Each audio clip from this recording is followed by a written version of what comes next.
ఇప్పుడిప్పుడు మా ఆయన పెద్ద ఫ్యాన్ అండి అమ్మకి. అందుకని ఆయన అమ్మ సినిమాలు చూడకుండా ఉండలేరు. రోజు ఏదో ఒకటి వేసి చూస్తూనే ఉంటారు. ఏదైనా ఒక మంచి సీన్ వచ్చినప్పుడు మాత్రం నన్ను ఫోర్స్ఫుల్గా తీసుకొచ్చి కూర్చోబెట్టి చూడు, ఆ ఎక్స్ప్రెషన్ చూడు, ఇది చూడు, ఆ కదలిక చూడు, ఆ కళ్ళు చూడు, ఈ ఎక్స్ప్రెషన్లో ఈ యాంగిల్లో అని చెప్పి అన్నీ ఎక్స్ప్లెయిన్ చేసేవారు ఆయన. అప్పుడు నేను కొంచెం కొంచెంగా లేదు ఇంత పొగుడుతున్నారు అందరు అమ్మని, నేను చూడాలని కొంచెం ధైర్యం తెచ్చుకుని కొద్ది కొద్దిగా చూడటం మొదలుపెట్టాను అనమాట. అదర్వైజ్ అమ్మ సినిమాలు చాలా వరకు నేను కంప్లీట్గా అంటే ఫుల్ అండ్ ఫుల్గా కూర్చొని చూడటం అనేది కొంచెం తక్కువ. ఇప్పుడు సంజయ్ ని బుక్ చేయమన్నా. నేనేంటంటే ఇంతమంది మెచ్చుకుంటున్నారు కదా అమ్మని, ఒక ఫిల్మోగ్రఫీ లాగా ఉండాలి, రాబోయే తరాలకి తెలియాలి, అసలు మా తరాలకి కూడా తెలియాలి కదా, అంటే మా జనరేషన్కి తెలియాలి, మా పిల్లలకి అంతా తెలియాలి, మన ఎక్కడి నుంచి వచ్చాము మనం అనేది తెలియాలని చెప్పి నేను ఒక ఫిల్మోగ్రఫీ చేయమని చెప్పాను. ఫిల్మోగ్రఫీ అంటే యూజువల్గా మూవీ అది ఎప్పుడు రిలీజ్ అయింది, డైరెక్టర్ ఎవరు, ఆడిందా లేదా, ఆ డీటెయిల్స్ ఉంటాయి దానిలో, అలా ఉంటుంది. కానీ నాకేం కావాలంటే నాకు మెయిన్గా నాకు విజువల్గా అపీలింగ్గా ఉండాలి. నీ దగ్గర మా అమ్మ ఫొటోస్ అన్నీ ఉన్నాయి కదా, సో అన్నీ అమ్మ తెలుగులో చేసిన సినిమాలు అన్నిటికీ ఒక పక్క ఫోటో ఉండాలి, ఒక పక్క నువ్వు మూవీ గురించి ఆ డీటెయిల్స్ రాయాలి అని అన్నాను. మీరు తెలుగును ఎందుకు ఎంచుకున్నారు అని ఒక ప్రశ్న. ఎందుకంటే అమ్మగారు తమిళంలో కూడా నటించారు అండ్ తమిళ ఇండస్ట్రీలో నాన్నగారు legend. So why did you choose only Telugu films అని? I don't want to mix అండి. నాకు తెలుగు అంటే తెలుగు ప్రేక్షకులు చూసేటప్పుడు మళ్ళీ మధ్యలో ఇంకొక తమిళ్ ఒక హిందీ మధ్యలో రావటం నాకు అంత ఇదిగా లేదు. సో ఫోకస్డ్గా తెలుగు కావాలి. అండ్ మీరు ఎంత చెప్పినా తెలుగు వాళ్ళకి అమ్మ మీద ఉన్నంత ఆప్యాయత మిగతా వాళ్ళకి ఉన్నట్టుగా నాకు అనిపించలేదు. మీరు చేసినది స్టాచ్యూ పెట్టడం కానివ్వండి, లేకపోతే ఇలా ఫంక్షన్స్ చేయటం కానీ, ఇలా ఫోటోగ్రఫీ ఎగ్జిబిషన్స్ కానీ చెన్నైలో కానీ తమిళనాడులో కానీ అంత ఎక్కువగా చేయలేదు. Of course they did respect her, కానీ ఇంత ఎక్కువగా ఎప్పుడు రాలేదు. అందుకని నాకు ముందు తెలుగు ప్రేక్షకులకి ఇలా ఏదైనా ఒకటి చేయాలనిపించింది. అప్పుడు Sanjay came out with some ideas అనమాట. సో మేము కూర్చుని చాలా బ్రెయిన్ స్టార్మింగ్ చేసాము. ఇలా చేసేటప్పుడు ఆ మూవీ గురించి ఉట్టి డైరీ లాగా చేయకుండా మూవీ గురించి ఏదైనా రాయాలంటే అఫ్కోర్స్ అమ్మ క్యారెక్టర్ని రాయమని చెప్పాను.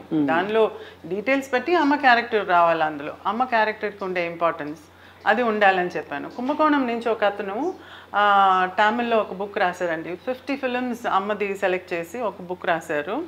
ఆయన చాలా బాగా రాశారు. అయితే పేజీలు అనమాట. అది చాలా మంది చదవలేరు, పిక్చర్స్ లేవు.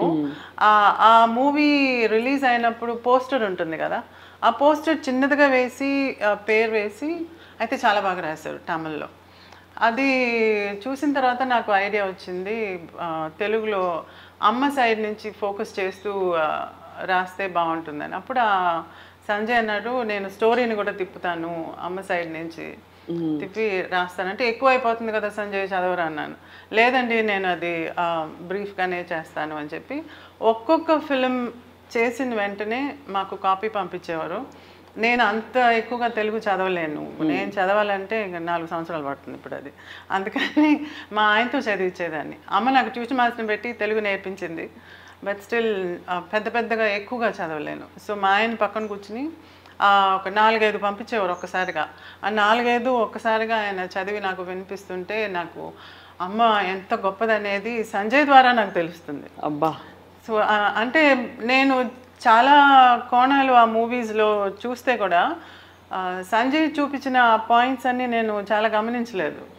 సో అవన్నీ కూడా ఇప్పుడు ఒక్కొక్క ఫిలిం సంజయ్ రాసిన దాన్ని బట్టి, ఒక ఫిలిం తీసుకుంటే సంజయ్ రాసింది కానీ చదివేసి తర్వాత కానీ ఆ ఫిలిం చూస్తే మనం ఆ ఫిలింని చూసే యాంగిల్ మారిపోతుంది. అది కరెక్ట్, అలా ఉంది. సో ఏదో 50 అనేది నంబర్, కానీ తను దానిలో ఉండే బెస్ట్ 47ని ఎన్నుకున్నారు. అవును. సో 47ని ఎన్నుకుని ఏమో నేను ఇలా చేస్తాను, మిగతా అన్ని కొంచెం నేను మెన్షన్ చేసి వదిలేస్తాను, బట్ 47 అది ఇంపార్టెంట్ వన్స్ అన్నారు. అలాగే చేయి సంజయ్ అని చెప్పాను. ఇది రారోయి మా ఇంటికి అండి, రారోయి మా ఇంటికి మావో మాటున్నది మంచి మాటున్నది. చక్కగా పాడుతున్నావు స్వప్న. అయ్యో థ్యాంక్స్ అండి. ఈ పాటలన్నీ సంజయ్ గారు నా చేత పాడిచ్చారు. ఒక సందర్భం సావిత్రి గారి జయంతి సందర్భంగా మీ మిమిక్రీ కూడా చూడాలి ఒకసారి. అయ్యో తప్పకుండా, అయ్యో అంత అంత ఇప్పుడు ఇప్పుడు మన మహానటి గారి గురించి మాట్లాడుతుంటే అసలు ఇంకా మాటలు కూడా రావట్లేదు, అలా ఉంది నా పరిస్థితి. ఎంత అందం అండి, ఎంత చక్కటి ఎప్పుడు అనిపిస్తుంది సంజయ్, మీరు ఇప్పుడు సావిత్రి గారు ఒక లెజెండ్, జమినీ గణేశన్ గారు ఒక లెజెండ్. సో వీరిద్దరి నటనా శైలి అన్నీ చూసుంటారు మీరు, మీరు ఒక ఫిల్మ్ హిస్టారియన్గా. సావిత్రి గారి విలక్షణత ఏమిటి? అంటే నాకు కనిపించింది ఏంటంటేనండి, చాలా అంటే 10 పేజీలతో 10 పేజీల డైలాగ్ని ఆవిడ ఒక ఎక్స్ప్రెషన్తో చెప్పగలరు. ఇప్పుడు శృంగారం అంటే ఇప్పుడు బొల్లంతా ఏ యాక్షన్ మూమెంట్ చేయక్కర్లా, ఆవిడ కళ్ళతో చిన్న ఆ శృంగారపు భావం చెప్పేయగలరు. ఒక పెదవి విరుపుతో, ఒక చిన్న చిన్న మైన్యూట్ నవ్వు, అంటే ఆవిడ కొన్ని స్పెషాలిటీస్ ఉంటాయి. ముక్కుతో కూడా నవ్వగలరు, పెదంతో ఒక ఎక్స్ప్రెషన్ చెప్పగలరు, కనుచూపుతో చెప్పగలరు. ఈ ఎక్స్ప్రెషన్స్ అన్నీ ఒక పక్కన, సావిత్రి గారిని కరెక్ట్గా మీరు చూస్తే ఆవిడ దగ్గర ఉన్న స్పెషాలిటీ ఏంటంటే, మీరు ఇలాంటి చెల్లెలు నాకు ఉంటే బాగుండు అనుకుంటే ఆవిడ చెల్లెల్లాగా కనపడతారు, ఇలాంటి భార్య ఉంటే బాగుండు అనుకుంటే ఆవిడ భార్యలాగా కనపడతారు, ఇలాంటి అమ్మ ఉంటే బాగుండు అనుకుంటే ఆవిడ అమ్మలాగా కనపడతారు, ఇలాంటి వదిన ఉంటే బాగుండు అనుకుంటే అలా కనపడతారు. అంటే మీరు ఏ యాంగిల్లో తీసుకున్నా కనెక్ట్ కాగలరు. అట్లా మీరు ఏ హీరోయిన్ అనుకోలేరు తెలుగు చలనచిత్ర పరిశ్రమ స్టార్టింగ్ నుండి ఇప్పుడు వరకు చూడండి. ఎవరు ఇప్పుడు శ్రీదేవిని ఇలాంటి అమ్మ ఉంటే బాగుండు అనుకుంటామా? అట్లా ఎవరిని అనుకోలేము. మీరు సంపూర్ణమైన అన్ని కోణాలు సావిత్రి గారిలోనే ఉంటాయండి. కనెక్ట్ అయిపోవచ్చు.